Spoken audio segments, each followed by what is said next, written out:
everyone, I hope you guys are having mood of studying because mood होता है तो हम अच्छे से समझ पाते हैं चीज़ों को, अच्छे से अंडरस्टैंड कर पाते हैं जब हमारा मूड होता है पढ़ने का। ठीक है, तो दिस इज़ चैप्टर 7। इससे पहले हम 6 चैप्टर कंप्लीट कर चुके हैं। आज चैप्टर 7 के लिए हम बात कर रहे हैं। तो चैप्टर का title which is most important, जिस पे सारा चैप्टर ही बेस्ड होता है, तो हम सबसे पहले उसके बारे में जानते हैं। गेटिंग टू नो प्लांट्स के बारे में अब तक आपको क्या पता है? कुछ भी नहीं पता है। अगर मैं ये मान के चलती हूँ तो प्लांट्स के बारे में आपको इतना तो पता ही होगा कि प्लांट्स क्या है, फूड सोर्स है। ठीक है, plants are the sources of food. ठीक है, हमने फर्स्ट चैप्टर में पढ़ा था। ठीक है, फूड का सोर्स कौन होता है? प्लांट। ठीक है, और कौन होता है? एनिमल्स। ठीक है, बट हमने प्लांट के बारे में पढ़ना है इस चैप्टर में, तो हम प्लांट्स को ही समझेंगे ढंग से। और प्लांट्स के बारे में आपको क्या पता है?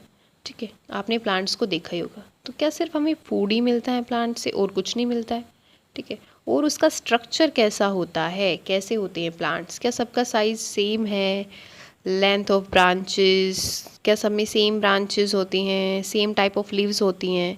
ठीक है, तो कैसे कैसे अलग अलग जो प्लांट्स हैं, ट्रीज़ हैं, वो कैसे डिफरेंट हैं, तो हम ये बात इस चैप्टर के अंदर पढ़ेंगे। ठीक है, हम उनका स्ट्रक्चर देखेंगे, मोस्ट प्रोबेबली एक प्लांट के अंदर क्या क्या होता है। ठीक है, सबसे पहले हमें एनसीईआरटी की लाइन बाय लाइन रीडिंग करनी है। वैसे तो इसने स्टार्टिंग वाले पैराग्राफ में यही बताया है कि प्लांट्स को हम कैसे ऑब्जर्व करते हैं। Go outside and observe all the plants around you.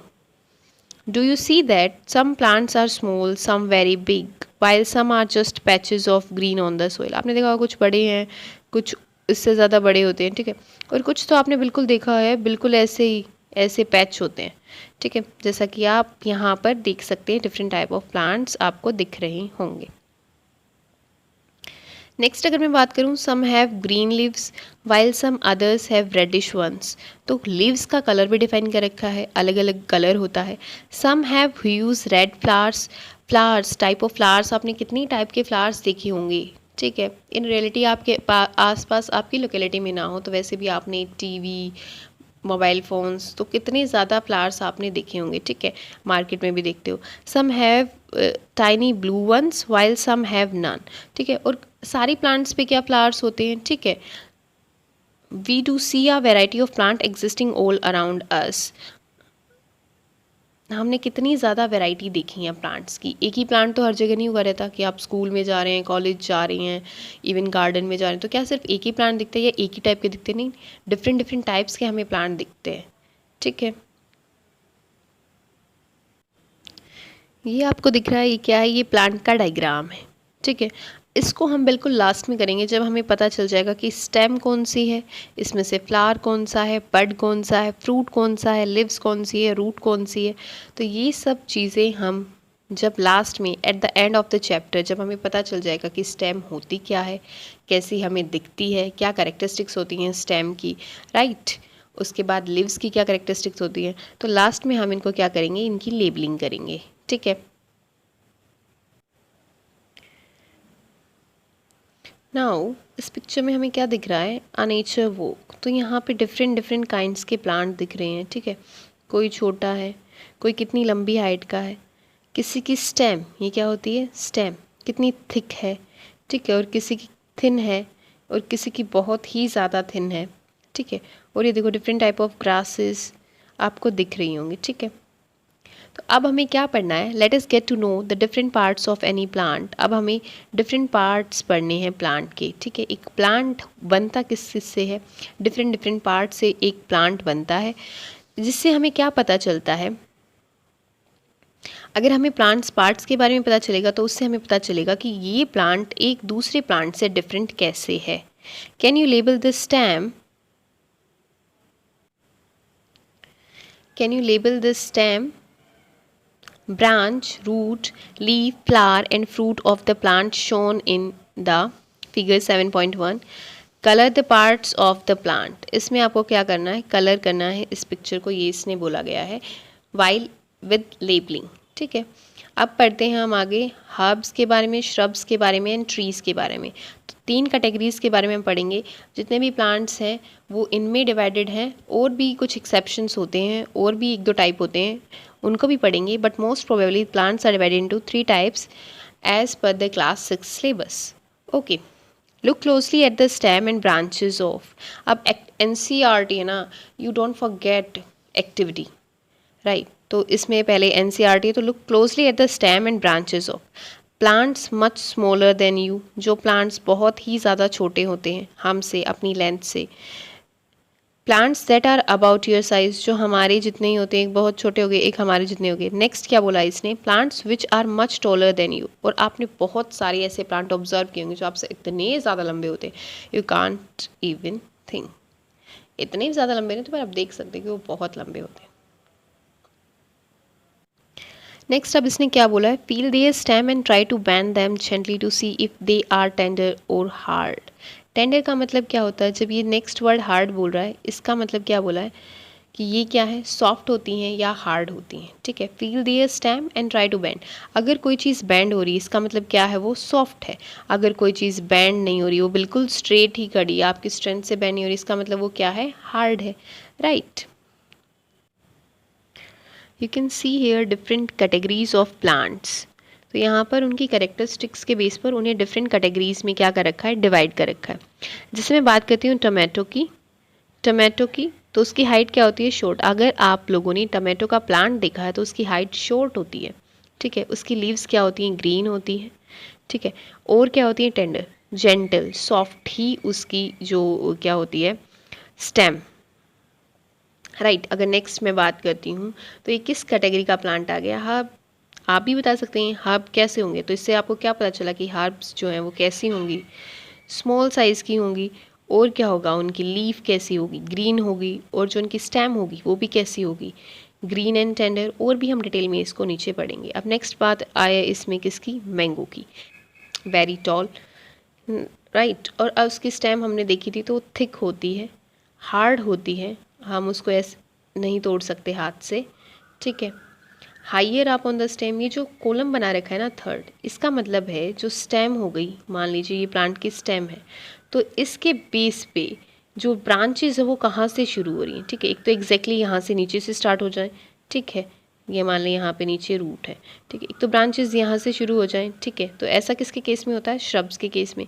अगर मैं बात करती हूँ किसकी, वेरी टॉल ट्रीज़ की बात करूँ मैं, तो उनके केस में जो ब्रांचेस हैं वो यहाँ से, ठीक है, exactly above from the ground शुरू नहीं होती, इतने गैप के बाद शुरू होती हैं ब्रांचेस, ठीक है।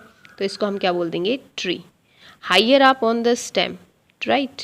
अब बात आती है लेमन की, लेमन अबाउट माई हाइट। तो लेमन की हाइट ना ही तो ज़्यादा छोटी होती है, ना ही ये ज़्यादा बड़ी हाइट का होता है। अबाउट माई हाइट का मतलब ये है कि ये क्या होता है, इन बिटवीन हाइट का होता है, ठीक है। और उसके बाद इसकी स्टेम थिक तो होती नहीं है, इतनी ज़्यादा थिक नहीं होगी, बट हार्ड होगी, राइट। अब नेक्स्ट अगर मैं बात करूँ, जो इसकी जो स्टेम में ब्रांचेस हैं वो कहाँ से शुरू हो जाएंगी, बिल्कुल जैसे कि मैंने बोला था ना, यहाँ से क्या है, रूट है, तो इसकी यहाँ से ही ब्रांचेस शुरू हो जाती हैं, बिल्कुल जस्ट अबव द ग्राउंड। ये श्रब, तो आपको तीनों का एक एक एग्जाम्पल तो पता चल ही गया है यहाँ से। और ज़्यादा एग्जाम्पल आप लिख सकते हैं कमेंट सेक्शन में, और सर्च भी कर सकते हैं गूगल से। नेक्स्ट, अब जो फर्स्ट एक्टिविटी हम कर रहे थे उसमें हमने क्या किया था, अब इसने क्या बोला था कि स्टेम को बेंड करके देखो, take care that stem does not break. ध्यान रखना है कि स्टेम टूटे नहीं। Hug the tall plants to see how thick their stems are. Starting we also need to notice from where the branches grow in some plants. हमें ये भी ध्यान रखना होगा कि जो ब्रांचेस हैं वो कहाँ से ग्रो होना स्टार्ट करती हैं। In some plants close to the ground, ground के बिल्कुल पास से, और higher up on the stem. We will now group all the plants we observe in table 7.1। और जितने भी आप ऑब्जर्व करते हैं, जितने प्लांट्स को आप जानते हैं, उनको आप राइट डाउन कीजिए कि वो हर्ब हैं, श्रब हैं, या फिर वो ट्री हैं। सजेशन क्या है, student can work in groups of 4 to 5 so that a minimum number of plants are harmed or damage. ठीक है, तो ग्रुप में काम करना है स्टूडेंट्स को। ये बात इसने बोली क्यों, क्योंकि प्लांट्स हमारे लिए बहुत ही ज़्यादा ज़रूरी हैं। ठीक है, हम वीड्स को भी यूज़ कर सकते हैं with soft stem for the activities. Do you know what weeds are? Weeds क्या होते हैं? वीड्स होते हैं अनवांटेड प्लांट्स जो हमें ज़रूरत नहीं होती और जो उग जाते हैं खेत के अंदर, उसको हम बोलते हैं वीड्स इन क्रॉप फील्ड्स, और ये हमारी क्रॉप के लिए हार्मफुल भी होते हैं।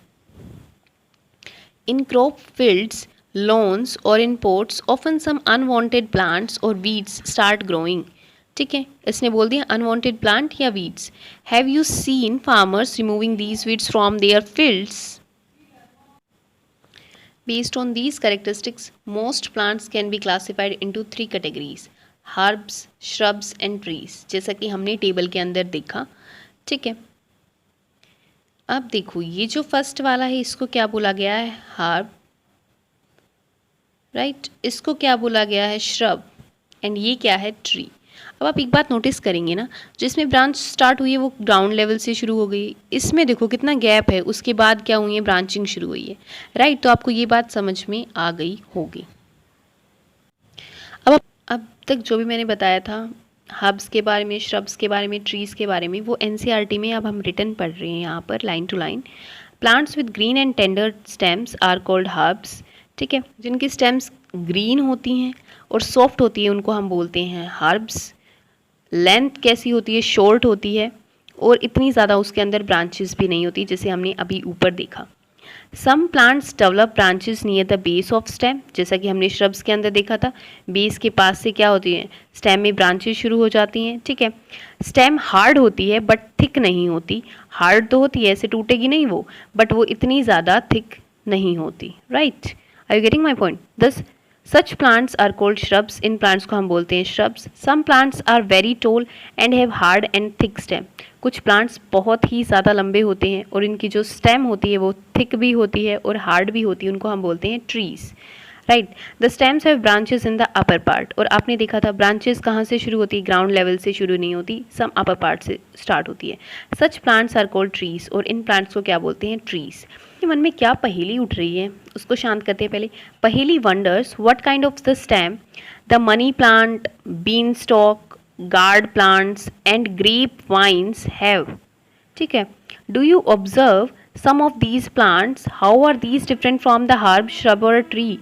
Y do you think some of them need support to climb upwards? आपने देखा होगा ना मनी प्लांट की बेल को। मनी प्लांट की क्या होती है? ये बेल होती है। क्या करती हैं? किसी का भी अगर इनको क्या मिलती है? सपोर्ट मिलती है, तो ये क्या कर जाती हैं? चढ़ जाती हैं उसके ऊपर, है ना। ऐसे आपने देखा होगा, ठीक है। और बहुत सारे आपने क्या ऐसी भी देखी होंगी बेल जो किसको कवर कर लेती हैं? ग्राउंड को कवर कर लेती। तो अब इनके लिए भी एक स्पेसिफिक नेम है जो हम पढ़ेंगे। Plants with weak stems that cannot stand upright but spread on the ground are called creepers। ये जो प्लांट्स होते हैं जो फैल जाते हैं कहाँ पर? ग्राउंड के ऊपर। उनकी जो स्टेम होती है बहुत ही वीक होती है, वो सीधा खड़े नहीं रह सकते। ठीक है, ये बात इसने बोली है, तो इनका नाम क्या पड़ता है? क्रीपर्स। आपने बिटर गार्ड की देखी होगी। अब that take support and climb up are called climbers. और कुछ ऐसे होते हैं वो भी, उनकी स्टेम भी वीक होती है बट क्या कर जाते हैं? वो क्लाइंब कर जाते हैं। ठीक है, कोई स्ट्रक्चर है या कोई दूसरा प्लांट है, ठीक है, कोई दूसरा ट्री है, उसके ऊपर क्लाइंब कर जाते हैं, या कोई आप स्पेसिफिकली कोई स्ट्रक्चर प्रोवाइड करते हैं तो उसके ऊपर क्लाइंब कर जाते हैं। These are different from the herbs, shrubs and trees. ये इन तीनों कैटेगरीज से डिफरेंट है, पर है तो ग्राउंड लेवल पे फैल गई, इसका नाम क्रीपर है। और ये जो आपको दिख रही है सपोर्ट के साथ ये ऊपर चढ़ रही है, इसका नाम क्लाइंबर्स है, राइट। अब नेक्स्ट हम डिस्कस करेंगे, अब पढ़ेंगे कि स्टेम होती क्या है। ठीक है, क्या क्या स्ट्रक्चर इसमें होता है, ठीक है, क्या क्या वो कैरी करती है। ऑब्वियसली 6th क्लास के लेवल का पढ़ेंगे, इससे ज़्यादा हमें अभी नहीं पढ़ना है। Observe closely the stems of different plants around you. आपने ये प्लांट्स के अंदर स्टेम्स को तो देखा ही होगा, right. Note down different structures part born by the stem. कौन कौन से जो स्ट्रक्चर्स हैं वो बोर्न हो रहे हैं किससे? स्टेम से, उनके बारे में आप नोट कीजिए। Compare your observation with your friends, और देखिए आपके फ्रेंड्स ने कौन कौन से पार्ट्स लिखे हैं। What do you find? आपको क्या पता चलेगा? जो स्टेम है वो क्या बियर करती है? लिव्स को बियर करती है, राइट। और क्या करती है? ब्रांचेस को बियर करती है, ठीक है, आपने देखा होगा। बर्ड्स को बियर करती है, ठीक है। और इसके बाद ये क्या बियर करती है? फ्लावर को बियर करती है। नेक्स्ट, और फ्रूट को भी कौन बियर करती है? स्टेम। मतलब everything should be beard by stem. अगर थ्रू आउट द चैप्टर आप एक्टिविटी को पढ़ते चलेंगे और आपको एक्टिविटी अच्छे से समझ में आ गई, तो सिंपली आपका complete chapter with experiment clear हो चुका है, right. We would require a glass, water, red blue ink and a soft stem. हमें क्या चाहिए? ग्लास चाहिए, उसके अंदर वाटर चाहिए और हमें क्या चाहिए? इंक चाहिए। ठीक है, we need ink, right. Pour water to fill 1/3 of the glass. अब क्या है? वाटर डालना है ग्लास के अंदर 1/3। Add a few drops of red blue ink, उसके अंदर फिर इंक डालनी है। Cut the base of the stem and put it in the glass. अब जो स्टेम को बेस से काट के कहाँ पर रखना है? उस ग्लास के अंदर रख देना। ऑब्जर्व द सेटअप, उसको देखिए। Does the colour appear in the stem? जो आपने इंक डाली थी, क्या वो कलर आपको स्टेम में दिख रहा है? You will find that the colour rises in the stem. आप देखेंगे जो कलर है वो राइज हो गया है स्टेम के अंदर। If this is kept for a longer period, the color appears in the veins of the leaves also. How do you think the color reached there? कैसे पहुंचा वहाँ पर colour? From this activity we see that कि जो the stem है helps in upward movement of water. The water and minerals go to leaves and other plant parts attached to stem, to the stem. ठीक है, इससे आपको क्या पता चला? कि जो स्टेम के थ्रू ही ट्रांसपोर्टेशन होता है, राइट। अगर मैं सोइल से बात करूं या किसी भी चीज़ से बात करूं तो वो किसके थ्रू हो गया? स्टेम के थ्रू हो गया। अगर मैं सिर्फ अभी स्टेम के बारे में हम डिस्कस कर रहे हैं, ठीक है। अब इसने बोला है veins of the leaves also. Veins के बारे में भी हम पढ़ेंगे। वैसे आप मान सकते हैं कि वीन्स क्या होती हैं? ट्यूब्स होती हैं, ठीक है, जिसके थ्रू क्या होता है? ट्रांसपोर्ट होता है। नेक्स्ट अब हम पढ़ेंगे, यहाँ पर आपको क्या दिख रहा होगा? ये देखो, इसका क्रॉस सेक्शन व्यू है। वन एंड ओपन, ये स्टेम का दिख रहा है ना आपको? यहाँ पर इंक दिख रही है तो वह पहुँच गई है इसके पास। Water moves up the stem and reaches leaves. Next हम बात करते हैं किसके बारे में? लीफ के बारे में। अब हमें लीफ पढ़ना है। लीफ क्या होती है? ये होती है, ठीक है, ऐसी होती है leaf, right. Observe the leaves of some plants. कुछ प्लांट्स के लीव्स को देखिए around you and draw them in your notebook, और फिर उन्हें ड्रॉ कीजिए। Are all the leaves of same size, shape and colour? क्या शेप, साइज, कलर उनका सेम है? How are leaves attach to the stem? और कैसे जो लीव्स हैं वो स्टेम से अटैच हैं, राइट। अब किसके बारे में बता रहा है? The part of the leaf by which it is attach to the stem is called petiole, ठीक है। तो ये जो पार्ट है इसको हम क्या बोलते हैं? पेटियोल, जिससे क्या होती है? लीफ किससे अटैच होती है? स्टेम से। The broad green part of the leaf is called lamina. और ये जो ब्रॉड ग्रीन पार्ट है लीफ का, इसको क्या बोलते हैं? Lamina. Can you identify these parts of the leaves in plants around you? क्या आप अपने जो आसपास आपको प्लांट दिख रहे हैं उनसे आइडेंटिफाई कर सकते हैं? नहीं कर सकते हो तो करके देखिए, पता चल जाएगा आपको। Do all leaves have petioles? क्या सारी लीव्स ऐसे ही अटैच होती हैं, राइट, या कोई और भी फॉर्मेशन होती है? स्टेम, दिस इज पेटियोल, ये लैमिना है और ये लीफ का स्ट्रक्चर है। Let us get to know the leaf better by taking its impression. अब इम्प्रेशन कैसे लेना है इसका? कैनॉट साइन, और आप एक्टिविटी के थ्रू ये हमें बताएगा कि हमें इसका इम्प्रेशन कैसे लेना है, राइट। थर्ड एक्टिविटी में क्या बोलता है? अब ये put a leaf under a white sheet of paper और a sheet in your notebook. Hold it in place as shown in the figure. Hold your pencil tip sideways and rub it on the portion of the paper having the leaf below it. Did you get an impression with some lines in it? Are they similar to those on the leaf? ठीक है, इसमें आपको क्या करना है? Starting में एक paper लेना है, ठीक है, उसके नीचे आपको लीफ रखनी है, ठीक है, उसके बाद नीचे रखनी है ये लीफ, ठीक है, उसके बाद आपको ऐसे ऐसे ऐसे ड्रॉ करना है जिससे आपके पास क्या आ जाएगा? पेपर के ऊपर इम्प्रेशन आ जाएगा। ये हम लिटरली करते भी रहते हैं स्कूल में, ठीक है, तो it is very easy. These lines on the leaf are called veins. हमने पढ़ा था ना अभी, वीन्स के थ्रू क्या गया? इंक ऊपर चली गई, वीन्स में हमें दिखाई दे रही थी ना, तो ऐसे ही तो हमारे पास क्या आ जाएंगी? वीन्स आ जाएंगी। Do you see a prominent line in the middle of the leaf? आपने जो लीफ देखी है ना, उसके मिडल में एक प्रोमिनेंट लाइन देखी होगी जिसको हम क्या बोलते हैं? मिड रिब बोलते हैं, ठीक है, तो इसका नाम क्या आ गया? Midrib. Next, the design made by veins in a leaf is called leaf venation. जो वीन्स होती हैं ना, वो लीफ के अंदर डिज़ाइन बनाती हैं कि कैसे वो अरेंज हैं, किस पैटर्न में वो अरेंज हैं, उसको बोलते हैं हम leaf venation. If this design is net like, अगर वो नेट लाइक स्ट्रक्चर है तो उसको हम क्या बोलेंगे, उसको हम बोलेंगे reticulate venation, right. In the leaves of grass you might have seen that कि जो वीन्स होती हैं वो पैरेलल होती हैं, ठीक है, आपने देखा होगा ऐसे पैरेलल होती हैं वीन्स, ठीक है। तो इस पैटर्न को हम क्या बोलते हैं, पैरेलल वेनेशन।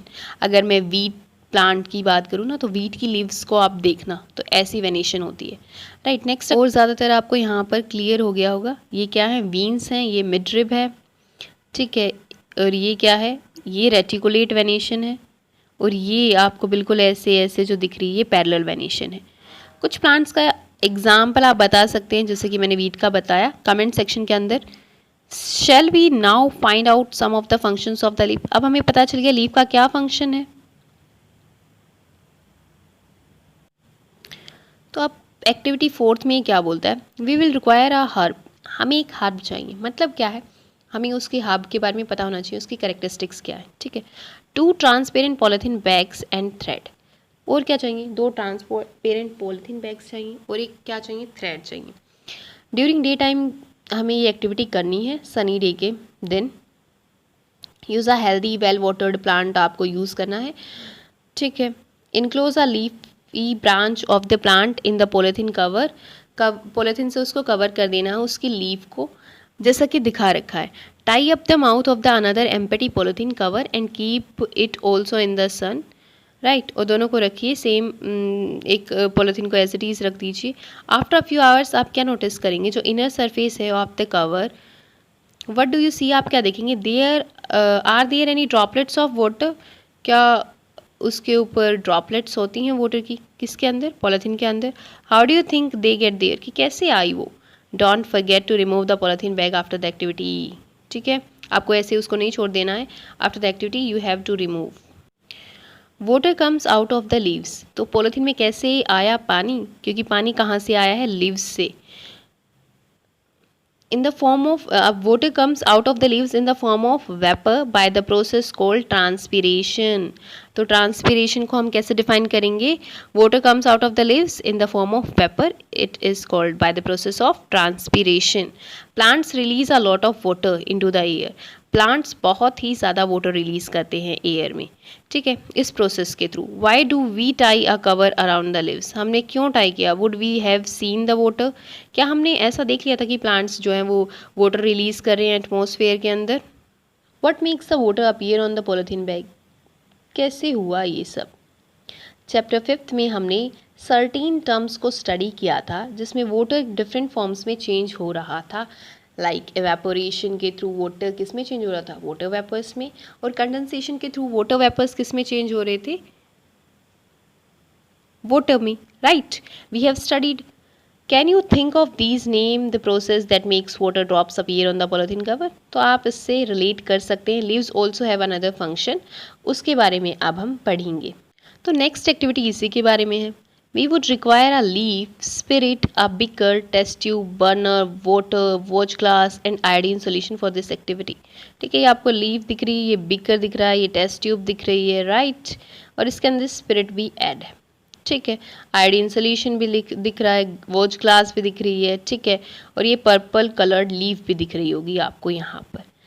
नेक्स्ट अब हम बात करते, तो ये नोट दे रखा कि आप प्लीज़ इसे घर पर भी ट्राई ना करें, क्योंकि ये टीचर ही करवाएं तो ज़्यादा बेहतर होगा, क्योंकि इसमें स्पिरिट एंड हीट इन्वॉल्व है। अब आपको क्या करना है, टेस्ट ट्यूब लेनी है, टेस्ट ट्यूब के अंदर आपको क्या लेना है, स्पिरिट लेनी है, ठीक है, और उसके अंदर क्या लेनी है, हमें लीफ लेनी है, ठीक है। उसके बाद हमें बीकर लेना है, बीकर के अंदर हमें पानी ऐड करना है, और इस टेस्ट ट्यूब को किसके अंदर रख देना है, बीकर के अंदर रख देना है। नीचे से हम इसको क्या प्रोवाइड करवाएंगे, हीट, ठीक है। अब उसके बाद हमें कब तक हीट करते रहना है, जब तक जो green colour from the leaf comes out into the spirit in the test tube, जब तक ये जो ग्रीन कलर है ना कम्प्लीटली लीफ से स्पिरिट में ना आ जाए, ठीक है। उसके बाद हम केयरफुली लीफ को बाहर निकाल लेंगे, वाटर के साथ उसको वॉश करेंगे, place it in the watch glass, बाद में इसको किसके अंदर प्लेस कर देंगे, वॉच ग्लास के अंदर हम लीफ को प्लेस कर देंगे, जो क्या है, कलरलेस है। And pour some iodine solution over it, और इसके ऊपर क्या डाल देंगे, आयोडीन सोल्यूशन।